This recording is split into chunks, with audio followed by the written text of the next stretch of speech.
ஸ்ரீலங்காவில் இடம்பெற்ற மனித குலத்திற்கு எதிரான போர்க்குற்றமும் ஸ்ரீலங்கா அரசாங்கத்தினால் போர் நெறிமுறைகளை மீறி மேற்கொள்ளப்பட்ட யுத்தமும் அதனால் ஏற்பட்ட பாதிப்புகளின் வடுக்களும் மெல்ல மெல்ல திட்டமிட்ட அரச கட்டமைப்பினால் அளிக்கப்பட்டு வந்தாலும் அவ்வப்போது தோன்றும் மனித புதைகுழிகளும் அரசாங்கத்தின் ஒடுக்குமுறைகளுக்கு எதிரான போராட்டங்களும் சர்வதேச அழுத்தங்களும் தமிழ் சமூகத்தின் எதிர்ப்புகளும் நாட்டில் இன்னமும் இனரீதியான மத ரீதியான பிரச்சினைகளுக்கான தீர்வு முன்னோக்கி கொண்டு செல்லப்படவில்லை என்பதனை எடுத்து காட்டுகின்றது. அந்த வகையில் யாழ்ப்பாணம் செம்மணி சித்துப்பாத்தி மயான பகுதியில் கண்டறியப்பட்டுள்ள மனித புதைகுழி தமிழ் சமூகத்தை மட்டுமல்ல மனித விழுமியங்களை குறித்து சிந்திக்கும் அனைவரையும் அதிர்ச்சிக்குள்ளாக்கியிருக்கிறது. முடிவற்ற நிலையில் மனித எலும்புக்கூடுகள் மீட்கப்பட்டு கொண்டிருக்கின்றன. இன்னும் எத்தனை எலும்புக்கூடுகள் மீட்கப்படும் என்று தெரியவில்லை. உண்மையில் அவை எலும்புக்கூடுகள் அல்ல, உயிருடன் கொல்லப்பட்ட மனிதர்கள். இதுவரை மீட்கப்பட்டவற்றில் பெண்கள், குழந்தைகள், சிறுவர்களுடைய எலும்புக்கூடுகளும் காணப்படுவது மேலும் சமூக கொந்தளிப்பையும் அதிர்ச்சியையும் ஏற்படுத்தியுள்ளது. பொறுப்புக்கூறல், நல்லிணக்கம், போர்க்குற்ற விசாரணைகள், காணாமலாக்கப்பட்டோர் தொடர்பான தீர்வு தொடர்பில் சர்வதேச ரீதியாக ஸ்ரீலங்கா சமாளிப்புகளை மேற்கொண்டு வருகின்ற நிலையில் கடந்த வாரம் இலங்கைக்கு ஐநா ஆணையாளர் வோல்கர் டர்க் விஜயம் மேற்கொண்டிருந்தார். அதன்போது யாழ்ப்பாணம் செம்மணி சித்துப்பாத்தி மயானத்திற்கு சென்று புதைகுழி தொடர்பில் கண்காணித்ததோடு அப்போது இடம்பெற்றிருந்த அணையா விளக்கு போராட்ட திடலுக்கும் சென்று அஞ்சலி செலுத்தியிருந்தார். செம்மணியில் ஏற்பாடு செய்யப்பட்ட அணையா விளக்கு போராட்டமானது ஐநா மனித உரிமைகள் ஆணையாளரின் கவனத்தை ஈர்ப்பதில் வெற்றியை பெற்றிருக்கிறது. ஐநா மனித உரிமைகள் ஆணையாளர் சித்துப்பாத்தி மயானத்துக்கு சென்று பார்வையிடுவதாகத்தான் முதலில் ஏற்பாடு செய்யப்பட்டிருந்தது.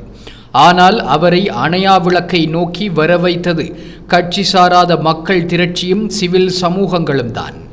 அந்த மக்களின் தன்னெழுச்சி போராட்டம் சர்வதேச அழுத்தத்திற்கு இலங்கை அரசாங்கத்தை இட்டுச் சென்றுள்ளது என்றே கூற வேண்டும். இந்த படுகொலையின் சாட்சியங்கள் முடிவின்றி வெளிவந்த வண்ணமே உள்ளன.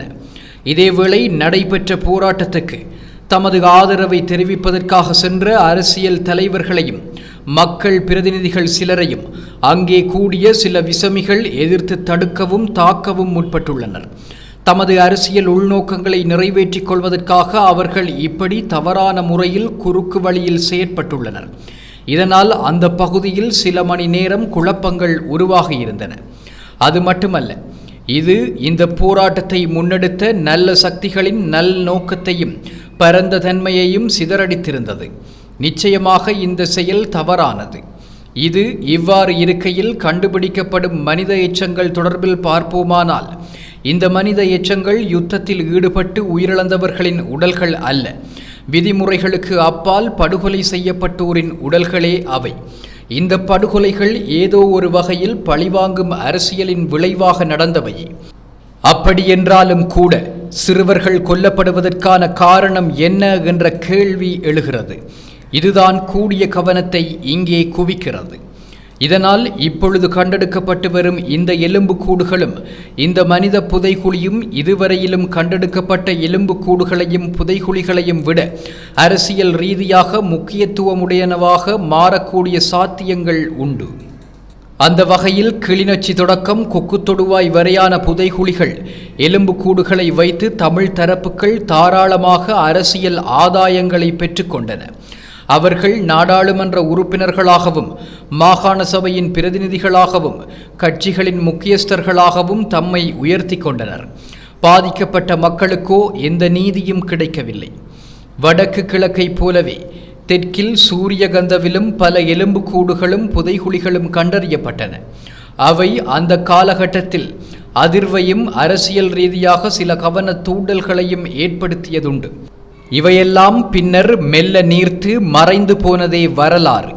சரியாக சொன்னால் அவற்றை முன்னிலைப்படுத்தி அரசியல் போராட்டங்களை நடத்தியவர்களே நன்மைகளை பெற்றனர். சூரியகந்த புதைகுழியை வைத்து அரசியல் செய்த மஹிந்த ராஜபக்ஷ அடுத்த 20 ஆண்டுகள் அரசியல் அதிகாரத்தை பெற்றிருந்தார். அந்த அதிகாரத்தின் மூலம் ராஜபக்ஷ குடும்பத்தையே கட்டியெழுப்பினார். முந்திய ஆட்சியாளர்களின் காலத்தில் இவ்வாறான புதைகுழி விடயத்தை அவர்கள் கையில் எடுக்க துணியவில்லை. ஆனால் தற்போதைய அரசாங்கம் இது தொடர்பில் துணிந்து நேர்மையான நடவடிக்கையை எடுக்க முடியும். ஏனென்றால் தேசிய மக்கள் சக்தியினர் இந்த விடயங்களுடன் சம்பந்தமில்லாதவர்கள், அதேவேளை இதுவரையிலும் அதிகாரத்தில் இருக்காதவர்கள்.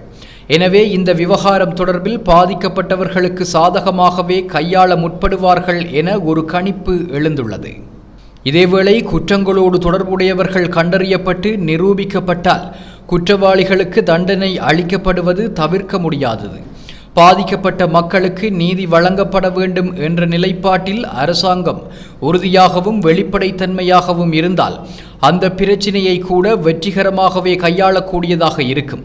இதனோடு தொடர்புபட்ட குற்றவாளிகள் அடையாளம் காணப்பட்டால் அந்த குற்றவாளிகள் படைத்தரப்பாக இருந்தால் மட்டுமே அரசாங்கத்துக்கு சற்று நெருக்கடி ஏற்படும். அதற்கு முன்னர் இந்த மனித புதைகுழி முழுமையாக அகழப்பட்டு முழுமையான விவரம் கண்டறியப்பட வேண்டும்.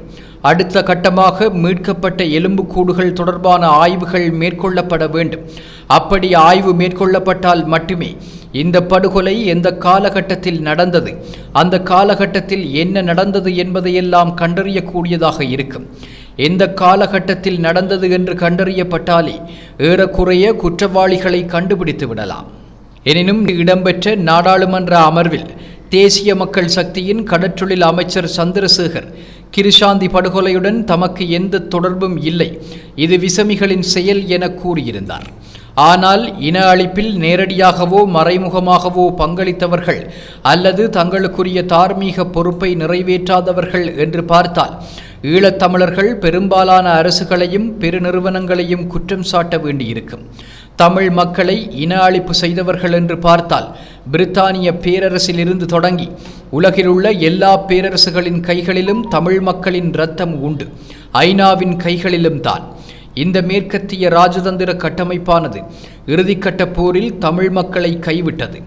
ஒரு வகையில் அக்காலகட்டத்தில் நடந்த இன அழிப்புக்கு ஐநா உட்பட அனைவரும் பொறுப்பு என்றே கூற வேண்டும். தமிழ் மக்கள் ஒரு இனமாக ஒரு தேசமாக திரண்டு போராடினால்தான், அந்த திரட்சி அதிகரித்தால்தான் நாடுகளும் உலக பொதுமன்றங்களும் தமிழ் மக்களை நோக்கி வரும். எனவே ஒரு இனமாக திரள்வதற்காக, தமது பேரம் பேசும் பலத்தை அதிகப்படுத்துவதற்காக தமிழ் மக்கள் போராட வேண்டும். ஐநா நிலைமாறு கால நீதியை தருமா அல்லது பரிகார நீதியை தருமா என்பதல்ல இங்கு கேள்வி. ஓர் உலக பொதுமன்றம் என்ற அடிப்படையில் ஐநாவோடுதான் தமிழ் மக்கள் ஈடுபட வேண்டும். நவீன ராஜதந்திரம் எனப்படுவது ஈடுபடுவதுதான். எனவே தமிழ் மக்கள் உலக சமூகத்துடன் ஈடுபட வேண்டும் என்று சொன்னால் முதலில் தங்களை ஒரு தரப்பாக பலப்படுத்திக் கொள்ள வேண்டும். நீதிக்கான போராட்டத்தில் உலகத்தை தம் பக்கம் திரட்ட வேண்டுமென்றால் முதலில் தமிழ் மக்கள் தங்களை தாங்களே திரட்டிக் கொள்ள வேண்டும். செம்மணியில் நடந்தது போன்ற போராட்டங்கள் தமிழ் மக்களை அவ்வாறு கட்சி கடந்து ஒரு தேசமாக திரட்டக்கூடியவை, போராட்ட நெருப்பை அணைய விடாமல் பாதுகாப்பவை. தமிழ் மக்கள் உலக சமூகத்திடம் நீதியை எதிர்பார்க்கும் பொழுது நாம் நீதியாக போராடுகிறோம், நீதிக்காக போராடுகிறோம். எனவே உலகம் எங்களுக்கு நீதியை வழங்கிவிடும் என்றெல்லாம் அப்பாவித்தனமாக நம்ப வேண்டிய தேவை இல்லை. குறிப்பாக ஐநாவை பொறுத்தவரை அது முதலாவதாக அரசுகளின் அரங்கம், இரண்டாவதாகத்தான் அரசு சார்பற்ற தரப்புகளின் அரங்கம்.